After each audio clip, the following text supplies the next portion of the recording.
அனைவருக்கும் வணக்கம். நம்முடைய வாழ்க்கை பயணத்தில் பார்த்திங்கன்னா நாம் தினந்தோறும் நிறைய பேரோட பயணம் செய்கிறாங்க.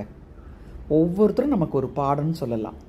எதை செய்யணும், எதை செய்யக்கூடாது அப்படிங்கிறத நமக்கு ஒவ்வொரு நாளும் உணர்த்திட்டே இருக்காங்க.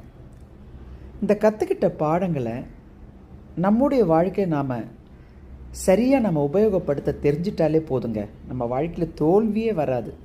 அந்த அளவுக்கு நமக்கு பாடங்கள் நிறைய கிடச்சிட்டே இருக்குது. உண்மைதானே? உடம்பை சரி செய்யணும்னா நம்ம ஊசி போடணும். ஊசி போடும்போது வலிக்குதுன்னு நினச்சா முடியுமாங்க? அது மாதிரி தான் நம்முடைய வாழ்க்கையிலையும் அதை சரியாக வச்சுக்கணுன்னா, வாழ்க்கையை சரி செய்யணும்னா கஷ்டப்பட்டு நம்ம உழைச்சி தான் ஆகணும். அருமையான இந்த பயணத்தை அழகாக தொடர்வோம். இந்த நாள் இனிய நாளாக அமைய வாழ்த்துக்கள்.